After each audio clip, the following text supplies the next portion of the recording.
our pale blue dot, the only home we have ever known, whose resources we have plundered, and whose air we have polluted. We have created our own all-encompassing threat, climate change. A threat to our health, to our food, to our water supplies, and to the viability of our cities, to habitats, to biodiversity, and to species, including our own. To avert this challenge, to adapt to our changing environment, to keep our Earth livable, we must transform our lives. By reducing carbon emissions and eliminating waste in every way we can, creating new ways to work together, and uniting to find solutions through diverse perspectives. For 20 years, the Gates Cambridge Scholarship has brought together outstanding minds, students from across the globe, dedicated to making the world a better place, working in every discipline, working with each other, using the power of knowledge to forge a sustainable future. Climate change knows no borders. Action is imperative. Cambridge leads crucial research, making a genuine difference across our planet. Through the work of Gates Cambridge scholars, taking their commitment into the community, changing ways, changing lives. Innovative ideas flow from Cambridge, contributing in myriad ways at every level, bringing hope to transform the future and make a better world.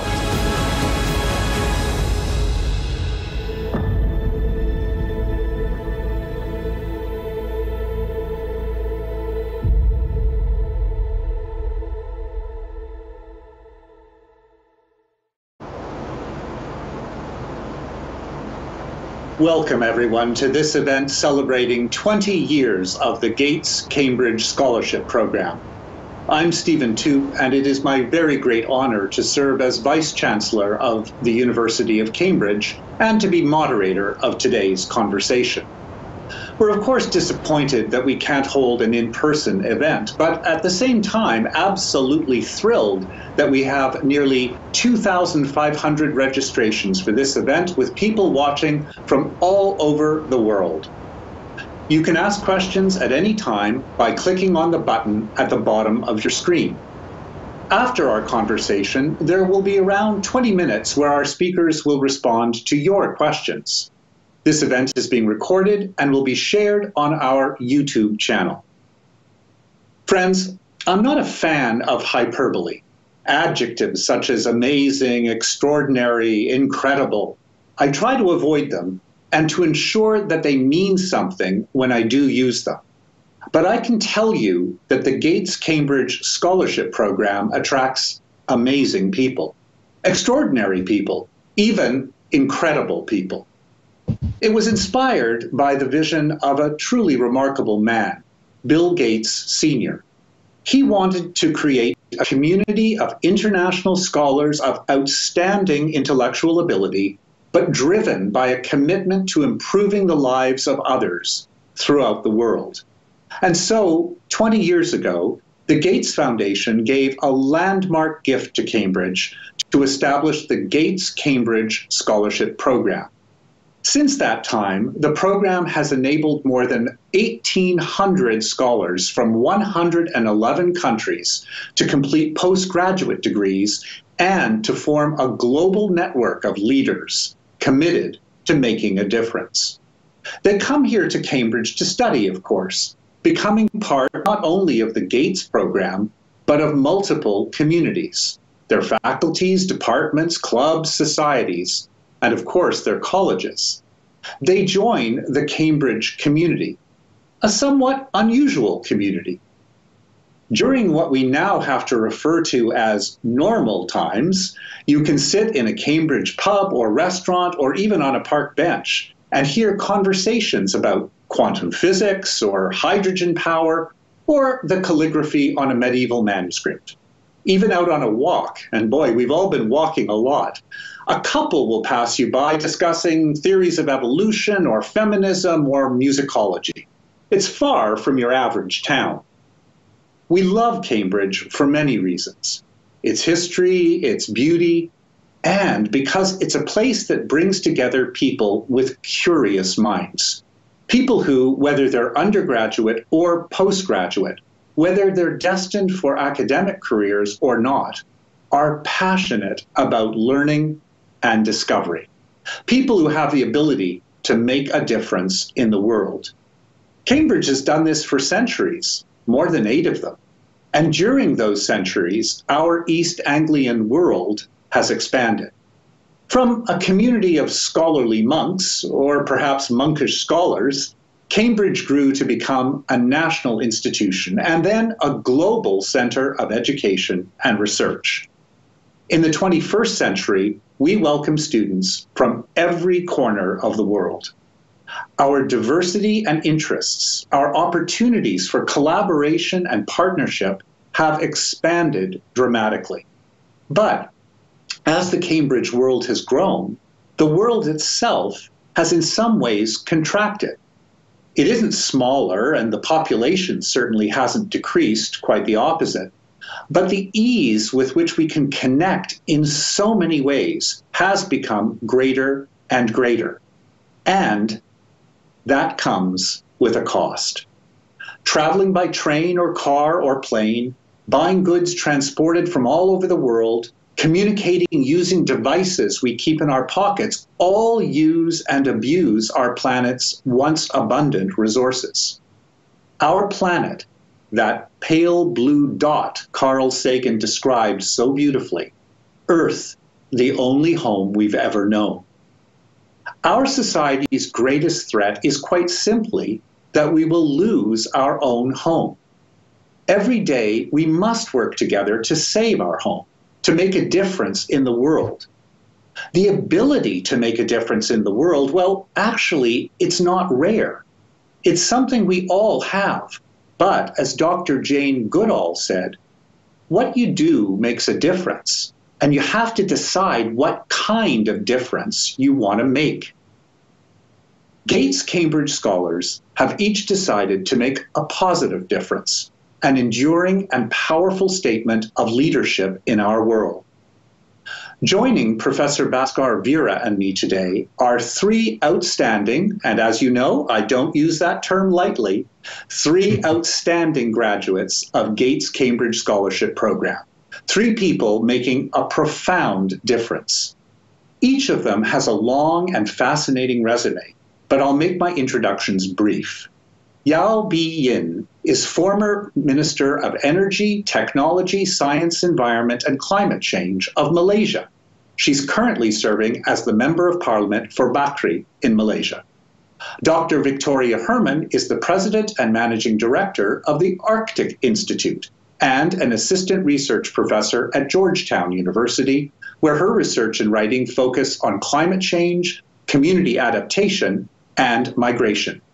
Dr. Aditi Mukherjee is principal researcher at the International Water Management Institute, and she led the water and air theme at the International Center for Integrated Mountain Development. She is a coordinating lead author of the water chapter in the Working Group 2 of the Intergovernmental Panel on Climate Change. Well, please join me in welcoming all of our wonderful participants. Bhaskar, you're head of the Department of Geography, founding director of the Cambridge Conservation Research Institute, professor of political economy, and you're a trustee of the Gates Cambridge Scholarship Program. In fact, I know you've been involved in conception. As I mentioned, the program was inspired by Bill Gates Sr., who was a keen advocate for Cambridge to create international scholars driven by a mission to make a place. So Bhaskar, tell me, how does that work? How do we recruit these really outstanding?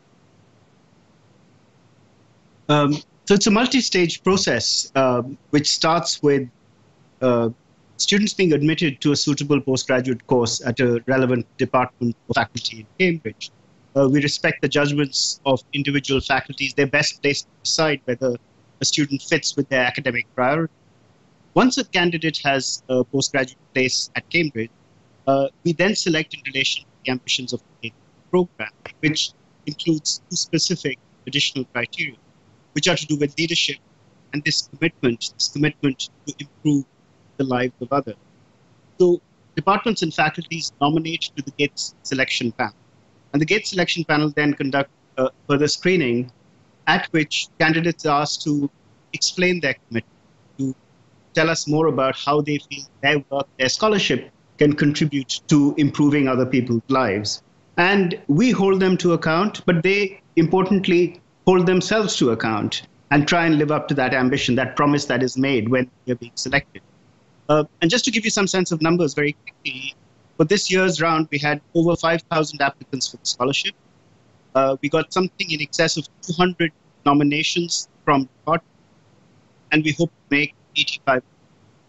So we're in a very privileged position, being able to select from the best of the best.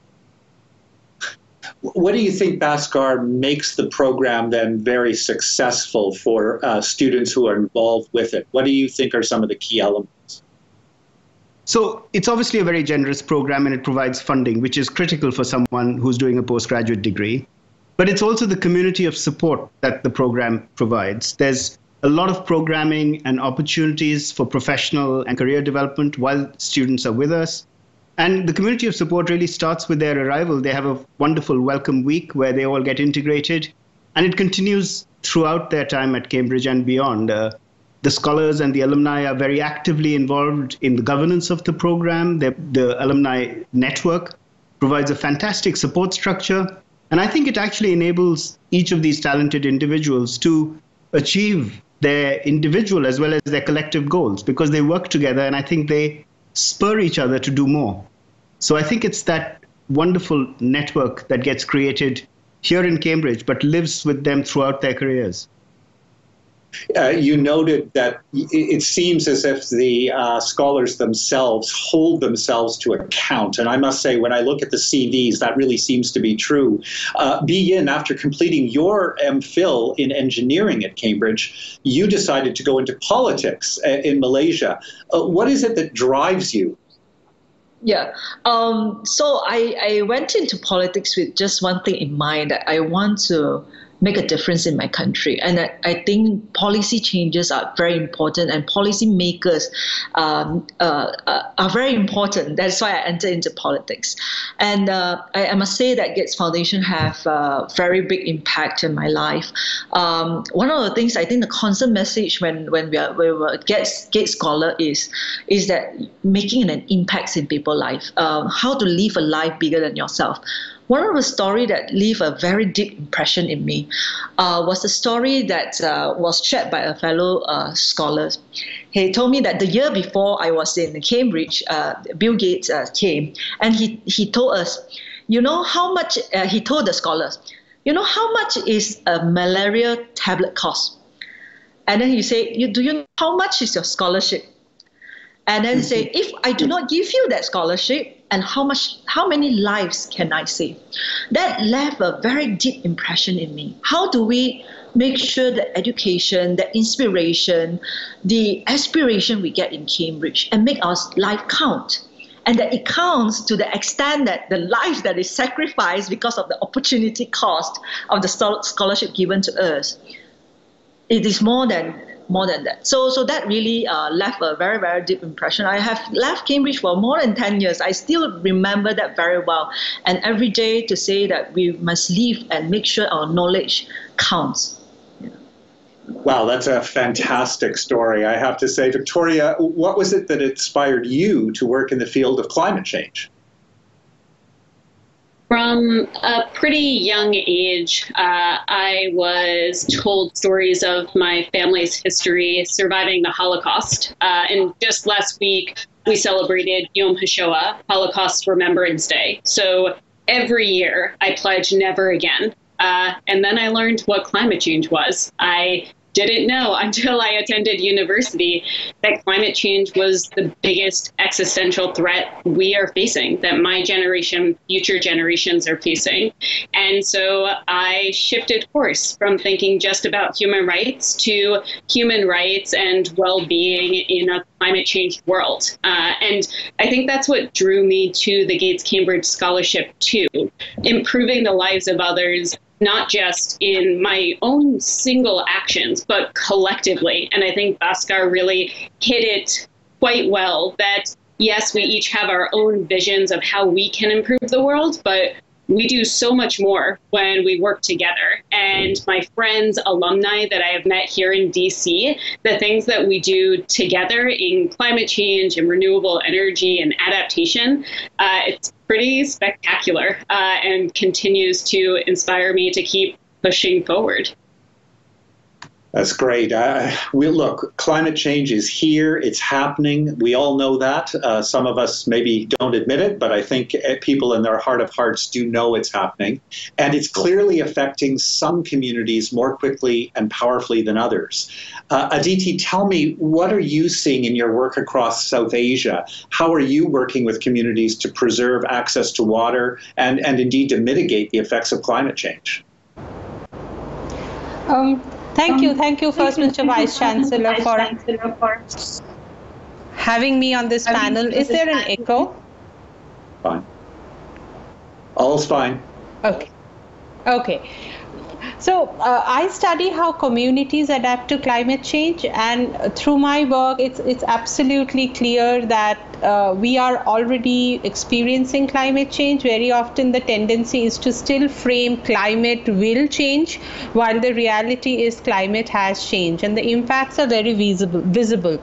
So last year I moved to Calcutta after being out of the city for over 20 years, and like a couple of months after I moved, we had this huge cyclone called Amphan, which was literally once in a century event. My 85-year-old father, who was grown up on Sundarban, said he has never experienced anything like this before, and it was very clear that this cyclone was made much more likely because of climate change, because of higher than usual sea surface temperatures at that time. So that's something I see all around. All of us are affected, and that was on top of the ongoing pandemic. So it was a classic event of how climate change was making an already existing crisis a compound disaster event. Then I also see, I work closely with farmers, and I see that they are the ones who are getting most affected by it, and they are also adapting. I mean, they are doing all kinds of things because the rainfall's delayed, and majority of the impacts somehow they face are through the water channel. Is either the changes in monsoon, rainfall variability, extreme rainfall, floods, droughts, and farmers are literally at the forefront of facing those impacts, and they are some of the poorest communities in any country, including India. So I see them adapting in various ways, be it changes in timing of sowing and harvesting of their crops. I see a lot of technology adoption if they can afford it, and if the technology is available, they're adopting drought and flood tolerant seeds, etc. I see a lot of interventions around water happening, irrigation, soil moisture conservation, rainwater harvesting, etc. And then there's migration. That's like a whole another level of issue. People are kind of moving out when absolutely hard limits to adaptation have been reached. And my work in the mountains is showing me that there are indeed places, and I'm sure Victoria sees the same in her communities, that there are places where hard limits to adaptation have been reached. So this reminds me of some of the work I was doing with a community in Ladakh, and they were asking us researchers, thinking that we have the answers, and they wanted us to tell them that how could they stop the glaciers from melting. And the answer was they could do nothing, because the glaciers weren't melting because of their emissions. They hardly emit anything. They don't emit carbon. So I think that brings us back to the issue that climate change is entirely an ethical and a justice issue, and not just an issue of physics and CO2. So I'll stop there, but I think that's that community in Himalayas tells me that it is so much bigger.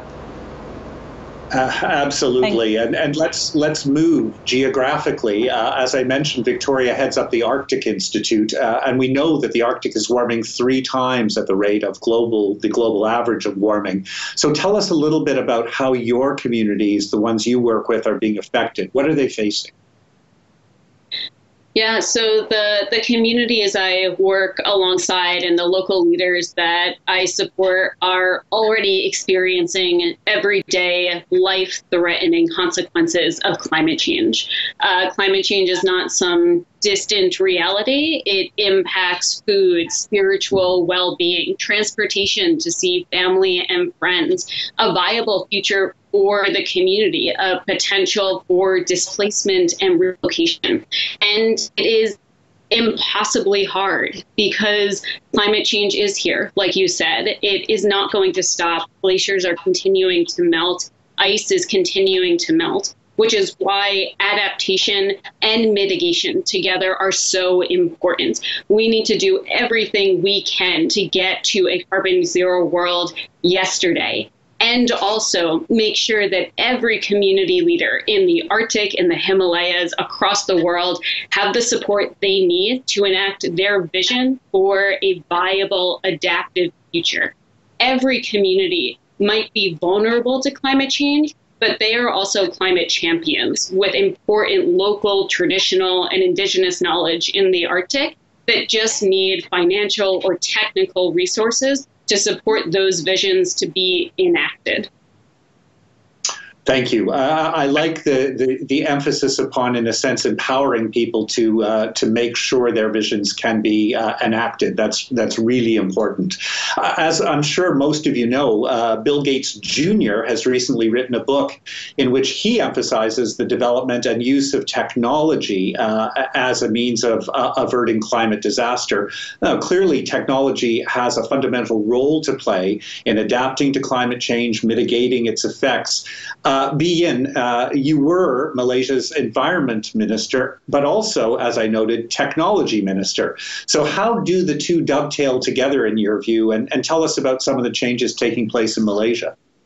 Yeah, so just before I get into that, I want to agree with Aditi and Victoria with the impact that is made to the vulnerable groups, but also want to point to the audience that unfortunately their voice are not much heard in the international negotiation table. I just give you an example of when we go into Conference of Party. The first time I was there for United Nations Climate Change Conference, you will see the Asian Pacific, those countries with the biggest impact that needs fund for adaptation do not have the negotiating resources to lobby at the international table.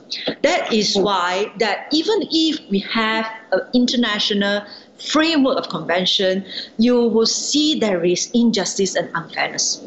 Because for the simple reason of resources to lobby, resources to be able to put your point on, and resources to be able to say we need the technological support, we need the financial support for our adaptation, for mitigation. It just very difficult, especially when we were there, Trump was the president. I hope that this coming COP will be better with Biden as a president. In any case, so I came out from my first COP thinking that what will be the solution to all this endless negotiation between the have and the have-nots. The countries that has the money will try all their best not to commit to the adaptation and the mitigation. The countries that do not have wants to do. So one of the things, the breakthrough is technology. So imagine a world. Today we want to go into renewable energy, but a lot of people are reluctant. Why? Because fossil fuels are cheaper, are more convenient. But you imagine a world where renewable energy is cheaper and is more convenient. That is when that you will be able to have people to have the uptake that will increase tremendously without negotiation. Because I found that endless negotiation is not going to be quick enough, but technology breakthrough is going to be enough. So I think the next technology revolution that we need is renewable energy. How do we drive the cost down? And as there are some renewable energies, they are intermittent. So grid technology, how do we get a smart grid? That is important. Rechargeable battery is important. Rechargeable battery needs rare earth, but rare earth is energy intensive. So can we have a new material science that actually creates better rechargeable batteries? And then we have electric furnace technology, electric pumps technology. Those technologies that come with it, I think are very important. The moment we have the technology that is at the right cost, you do not need negotiation. Everyone will go into it because of that. So that is why I think I am a strong believer of technology, not just because I'm a technology minister. I think innovation helps. Innovation has always played a part in a human revolution, and that it will continue, and it will help us to mitigate through, to overcome climate change challenge that we face today. Thanks very much. And clearly, technological change is going to play an important role in all of this. And I know, Victoria, that you in your work have seen solar and wind power as important elements in the transition that we need to make. But you also mentioned, importantly, that you're working and collaborating with Indigenous communities, tapping into traditional knowledge. Tell me a little bit more about that, please. Yeah, so I absolutely agree that technology is central to climate solutions. And I would argue that technology has a pretty expansive definition, that we tend to think of it in more Western terms of technology around offshore wind. But technology also has existed from time immemorial in Indigenous communities, and being able to learn from that technology how to better understand and read landscapes and changes in the landscape, how to ensure that Indigenous technologies not just inform adaptation in the Arctic, but inform adaptation in places like Washington, D.C. How can we change not just the hard technologies we're using, but things like land management, how we are changing our policies to adapt to a rapidly warming world. And that's a lot of where my work is, right? Not thinking about Western hard technologies, because there are people like those on this call who are spearheading that transition. But how do we also transform our policies? How do we ensure that innovations of how we sustainably manage our resources, how we are empowering local decision makers to make their own decisions and have the technical and technological supports needed to enact those climate solutions? That also takes innovation, but it takes innovation around a table, brainstorming how we shift project selection and development, how we shift budgets. Those things need to be progressing alongside technological innovations so that everyone is prepared for just transition. At this point, we need all hands on deck for a climate solution, which means that we need technologists, engineers, but also artists, lawyers, traditional knowledge holders, accountants. Everyone has a part to play in climate solutions. You mentioned to me a particular story about a village in Alaska called Teller. Do you want to just give that example? Because I think it's a great example of how we really do need to tap into local knowledge as well as high-level Western-style technological knowledge. Yeah, the native village of Teller, which is on the western coast of Alaska, is currently led by an incredible leader, Mayor Blanche Obenek-Garney, who is brilliant in every sense of the word and incredibly driven. And her vision for her community, which is one of 31 villages in Alaska at risk of displacement and relocation from flooding and erosion, is to make sure that basic needs of the community are met. And sewer systems are pretty hard in a place that experiences extreme climate and cold weather. And that means that most sewage systems in the state of Alaska are above ground and are in sewage lagoons that are incredibly vulnerable to big storms and floods. But Blanche Obenek-Garney, she has looked across the state. She has attended workshops and made sure that she is learning how to combine Indigenous knowledge and Western technology for how to build out a climate resilient sewage system for her community. She's advocated for funding and created her own designs and piloted it in her own home. And those are the true climate champions, right? I view most of my work as the connecting point in between where funding is, where technological assistance is, and those like Blanche who have the visions and have the solutions that they are ready to enact, but just need a little more support to get there.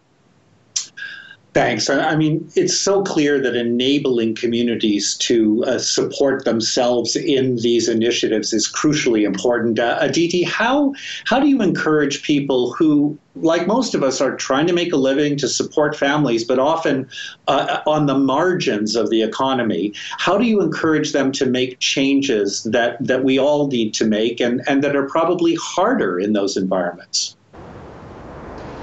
Yeah, that's a very important question, and at the heart of it is actually policies that both of the speakers, Bien as well as Victoria, have pointed out that policies are super important. As I mentioned that in my previous comment, that communities are already adapting as best as they can, but most of these adaptations unfortunately are incremental adaptations. They are just like, incremental ways of doing things a little better than they were doing it previously, but that necessarily does not reduce vulnerability, and that's what is needed. For us to be transformative in our adaptation, we have to really reduce vulnerability and improve capacity of these communities, and there also has to come from the communities themselves, which I think Victoria gave great examples.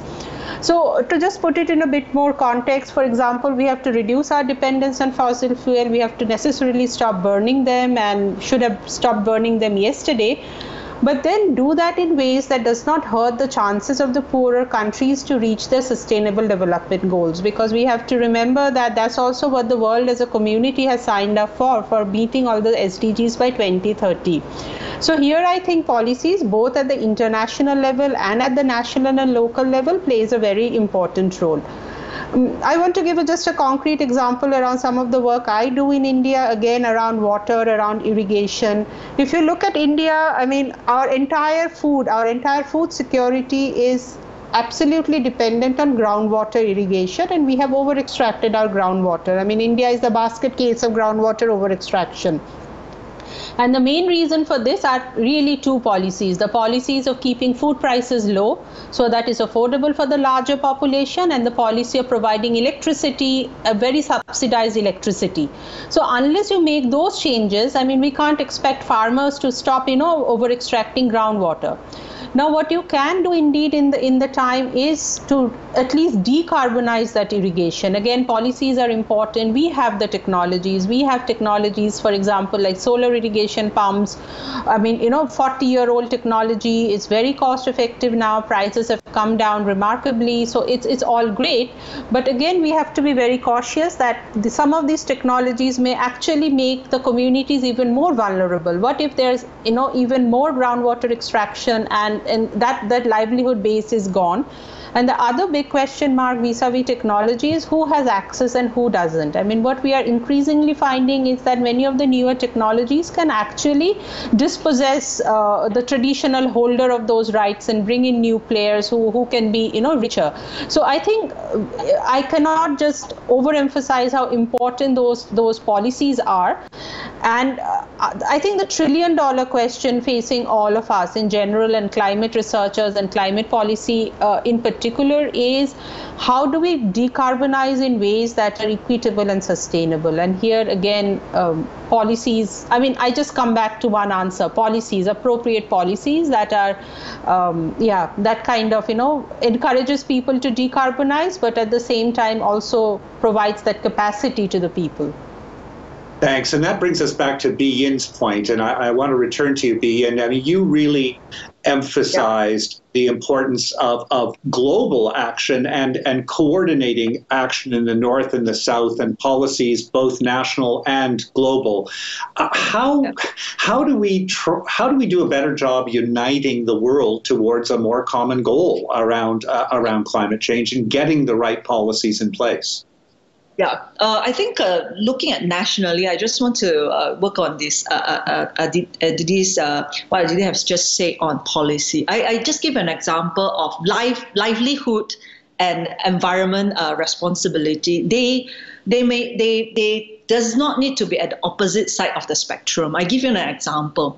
So when I first became the Minister of Energy, or I was also a Minister of Energy, so we announced a new target goal of renewable energy in our electricity generation mix, excluding large hydro above 100 megawatt from 2% to 20% in 7 years. So by 2025, we want to hit a 20% renewable energy target.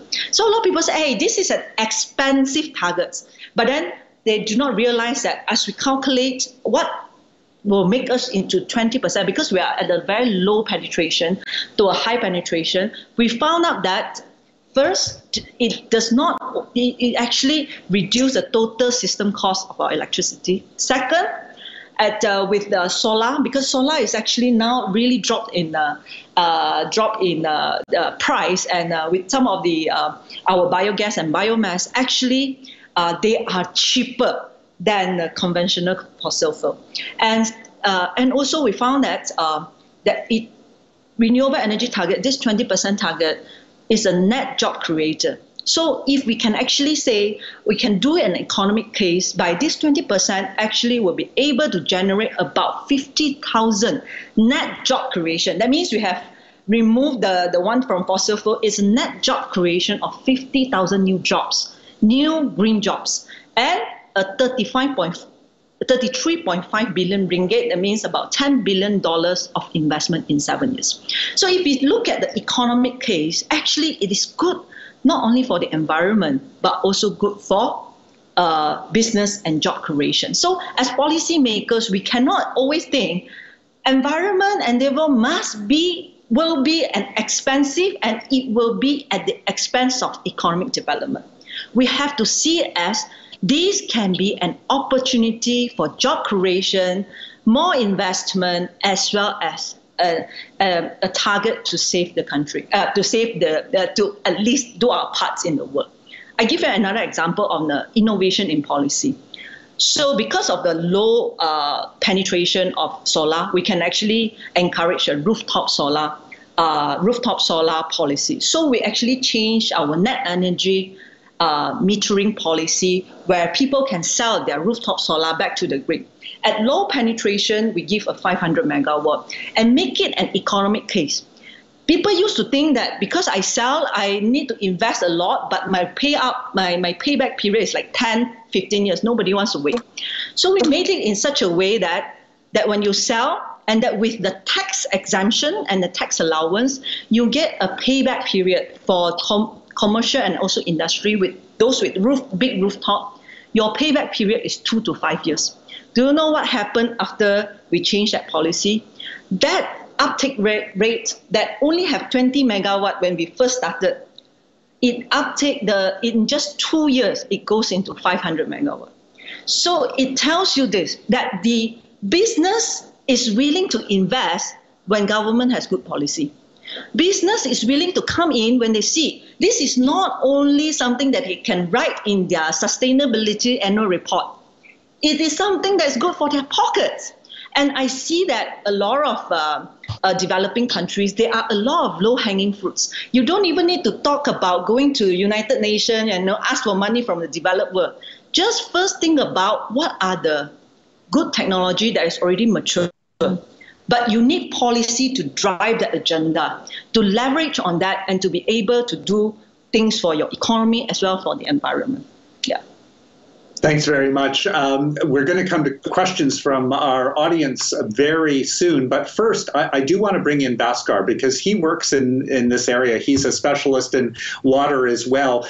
After hearing our wonderful Gates graduates, I'm just curious, Bhaskar, do you have a sense of a positive future in front of us, or is climate change something that is really irremediable at this point? How do you look at the case?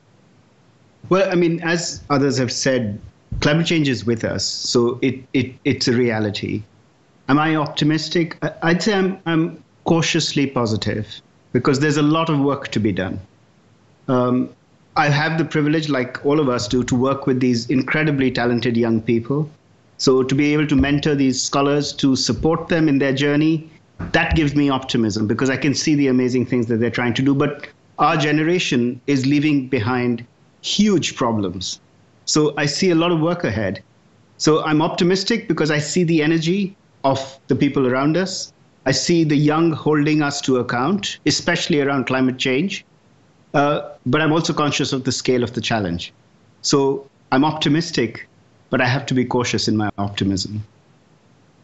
Fair balance, I think. Obviously, we could go on and talk for another couple of hours, but I do want to get to questions.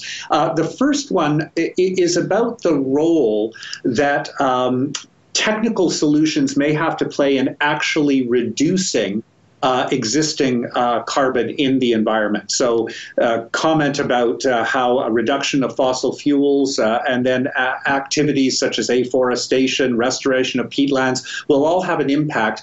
But is there going to have to be more aggressive work done to remove carbon from the environment? This is sometimes called, of course, geoengineering. I think I should start with you, Be-In, on that. I think it is not mutually exclusive. We need to reduce emission, and as well as we need to think through how to capture the carbon. And one of the things is deforestation as well as forest fire. A lot of people actually thinking that, we always think of renewable energy, spend more money on that and etc. But actually forest fire emit a lot of carbons every year and air pollution to the world. So I think this is very important, but they are not mutually exclusive. And one thing I would like to point out is that people spend a lot of money. A lot of people think, why can we avoid forest fire? And because Malaysia is a victim of forest fire in air pollution as well, every year we have a haze season. So people are asking, can we reduce forest fire? My answer is yes, we need more R&D. But where is our R&D funds go to? I give you an example. $68 billion every year people use R&D into military technology. But we are facing a great war of climate change, yet we do not spend enough money. Imagine the 68 billion, just half of it goes to how do we mitigate forest fire. This will help us to reduce a lot. So my answer is yes, it is important. Yes, all technologies is important, but human being now needs to put our priority right on investment in R&D as well as our investment in technology. Thank you.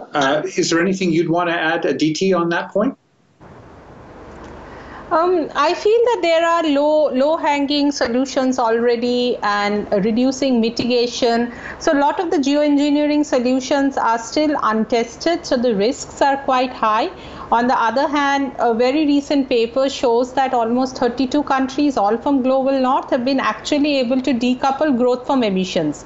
Both emissions within their boundaries as well as emissions that also comes from consumption, which the production is outside the country, but they're importing those. So showing that it is actually possible to have GDP growth without carbon emissions.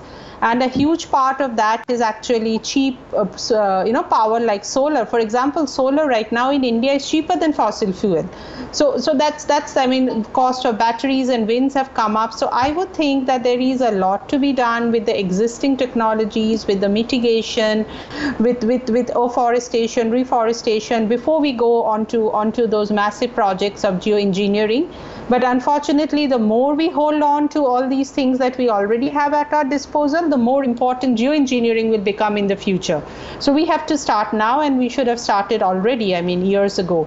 So, it's happening. We have to remember that we have to reduce emissions by 45% by 2030 to keep within the 1.5 degree and also to meet the SDGs. I mean, India, for instance, I mean, I would have not believed it, but right now, 25%, 1/4 of our energy comes from renewable energy. And I know UK has done so much better in terms of completely transforming its grid. So it's happening, and let's stick to the things that we already know and have been tried and tested. Thanks very much. I'm going to shift gears a little bit. A number of people have been talking about the balance, and it flows from what you've just been talking about, the balance between reducing emissions, adaptation, mitigation. How do we structure a healthy balance around where we emphasize our work? And specifically, for the upcoming COP, are you optimistic that we'll get those balances right? Do you think that the COP will actually address the right questions? And I'll go back to you, if I may, Victoria. Yeah, I think taking Bhaskar's approach, I am cautiously optimistic about the upcoming COP and us getting it right. And I want to agree with Aditi that, we have already proven that we can decouple economic growth and greenhouse gas emissions. And if we continue to invest in the technology, in the policies that Yuvin has said to promote the dissemination of those technologies to ensure that that trend not only continues but expands, that we can continue on mitigation. Adaptation has historically received less funding and less support because we have been caught up in this either or. We either invest in reducing greenhouse gas emissions or we throw our hands up and say, okay, we are going to adapt to unavoidable impacts. But because of our inaction, we are now in a climate emergency and we can't afford to do one or the other. It always has to be mitigation and adaptation. And when we hit up against that hard limit on adaptation, how do we ensure that there is equitable opportunity for migration away from climate impacts and that loss and damage, the things that we cannot save, especially cultural heritage, are also going to be supported? That is really hard, and that'll be discussed in Scotland in a couple of months. That part, I'm not sure where we go to next. I am cautiously optimistic, but when we have limited resources, mitigation and adaptation take front and center. The loss, the damage, the migration that we will see in the decades to come, that we have to think a bit harder and get more folks at the decision-making table to start creating better solutions to. You've challenged us with some additionally difficult questions there. Thank you. Bien, how do you see the upcoming COP? How optimistic are you that it's going to get things right? I am quite optimistic. Actually, last year was a COVID year, but we also see that the European Union announced in early 2020 on carbon neutral by 2050. And then you follow with China surprisingly announced that they will be going into carbon neutral by 2060. And then the new president of the United States, announced by 2050. So these are the three biggest carbon emitters in the world, and that for them to be able to say, all right, they have a target to go to, and they are a big market. When there is big market, there is technology solution. And when there is big market, that means there is a scale for cost to drive down. So I am actually very optimistic. And I think UK has also done a good job to talk to many countries around the world on their NDCs, national determined commitment, on whether they want to increase their NDCs. With China announcing they more ambitious goal, that means the developing countries around the world will also have to follow. So otherwise, you will in the negotiation itself, it's difficult. So that is all on the international negotiation. So I think I'm quite optimistic that many developing countries will actually increase their NDCs in this COP. And so I'm optimistic. I want to see how these new NDCs and the new targets, carbon neutral targets by China, US, and the EU helps to, in terms of mitigating or helps to the temperature control of 1.5 1.5 Celsius, whether they are enough or not. But that will have to wait for IPCC reports because of the numbers crunching, etc. But I'm optimistic qualitatively. Yeah. Thank you. I should mention that many of you will know that Cambridge launched a huge initiative called Cambridge Zero a couple of years ago in terms of climate change, drawing together the resources across the university to really focus on addressing all issues socioeconomic, technological, scientific around climate change. And the point I want to make here is that it's leading a network. Cambridge Zero is leading a network of universities to contribute effectively as we can to the COP. So it gives me some sense of optimism as well. Different type of question here that's arisen from a few people, noted that people haven't mentioned sort of the growing population as a question related to climate change. Aditi, not surprisingly, a few people have pointed this to you coming from India, which is one of the largest countries in the world, if not now becoming the largest. Do you think that population control is a crucial element in addressing climate change, or is it a distraction in some ways? I feel that if you look at the consumption, I think many of these countries with a lot more population, the per capita consumption is still very much at a lower degree, and many of these countries haven't really met their SDG goals. So it's not so much directly linked with population, but it's more directly linked with the current level of consumption. So while saying that yes, population has an impact and the world will see a decline in population by 2050, by 2100, we are seeing that population to be kind of plateauing.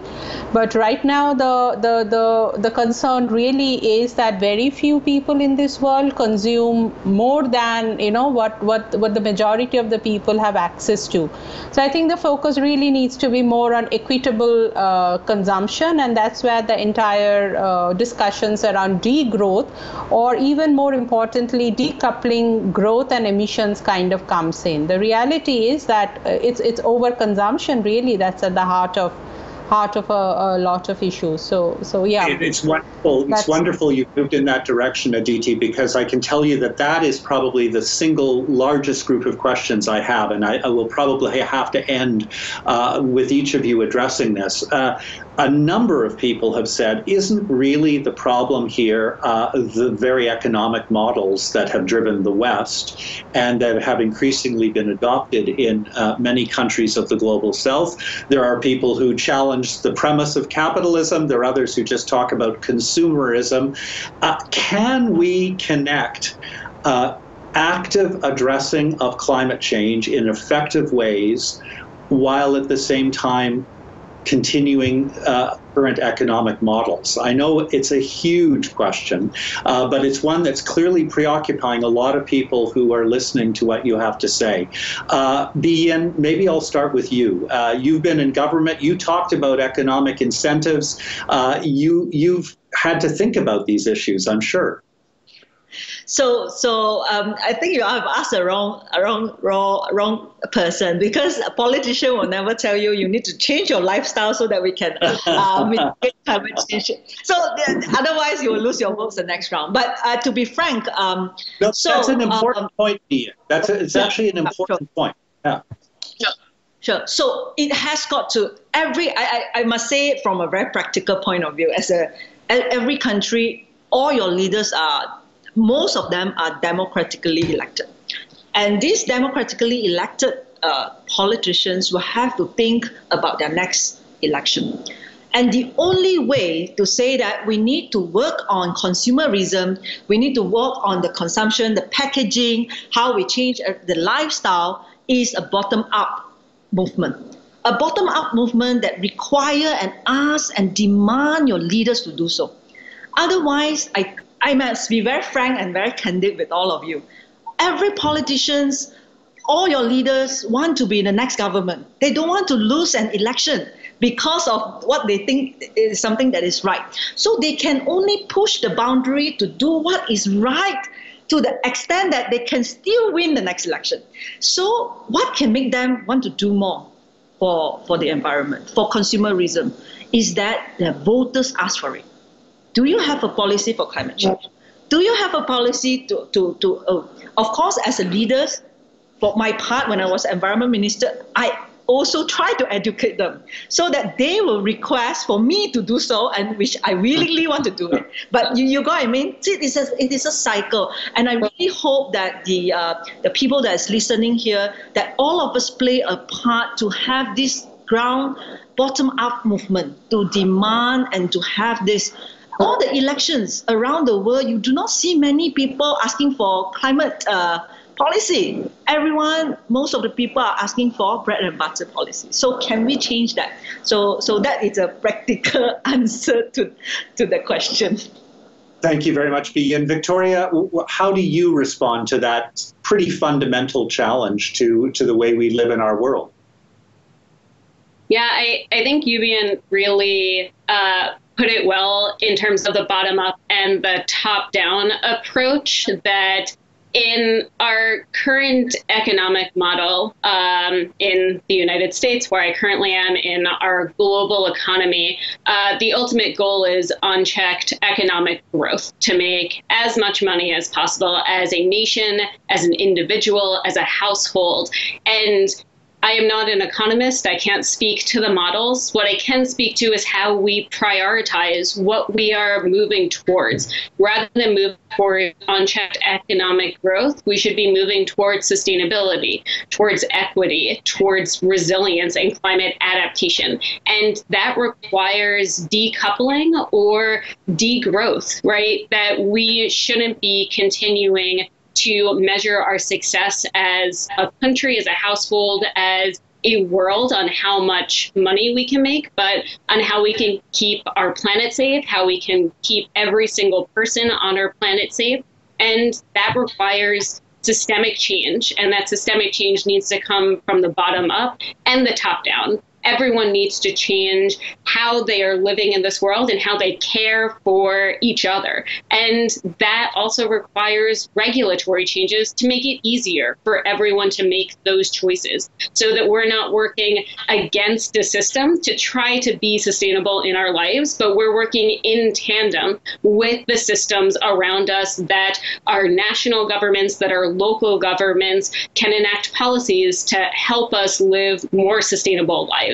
So I think, in short, let's change our mission so that everyone, even non-GATE scholars, is working to improve the lives of others, and hopefully our economic models will follow suit.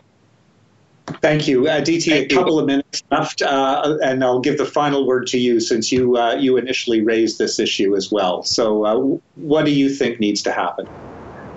So I agree with both Victoria and Bian, because it's really the demand needs to come from the citizens, and I think the young citizens around the globe, this entire movement of Fridays for Future, they are really bringing this climate change issue to the fore, and they're educating the older generations. So that's very important, that the younger generations, who would be voters, who would be the young voters, and then the politicians respond to them. The other thing I think one of my co-panelists also touched upon this is this entire myth of growth versus environment. I see that very often in South Asia, but also I'm sure in other parts of the world, that its protection of the environment is very often seen as something that would have a negative impact of growth. But we are realizing more and more that unless you treat the environment right, it will backfire and there wouldn't be any growth. So I think those kind of discourses are coming in, and at an individual level, with the rise of social media and with all the popularity that these movements have got, I think more and more people are becoming aware of climate change. But it still remains that our election manifestos, for instance, do not often say that climate change is an issue. That needs to change, and I'm again hoping that our young people take us to task and keep it as a life issue till it's solved. Thank you very much, and I'm afraid that we've now run out of time. But this is a truly inspirational discussion, I think, and I'm going to pitch as well for cautious optimism. I think the kinds of work that we've seen our Gates scholars, graduates undertaking is really a sign of what is possible. And I think there have been some hard questions, some really challenging issues, and many hard questions ahead of us. But it's also been shown, I think, by this conversation that there are ways forward, and that's deeply encouraging. So I wish we could all applaud Victoria Herman, Yao Bi Yin, and Aditi Mukherjee, along with Professor Bhaskar Vira, but we can't even use our little clickers in this current environment. Each of these people is making a genuine difference in the world, and I think, Cambridge is just so proud of each and every one of you. Thanks to our audience for joining us in this, our first event celebrating the 20th anniversary of the Gates Cambridge Scholarship Program.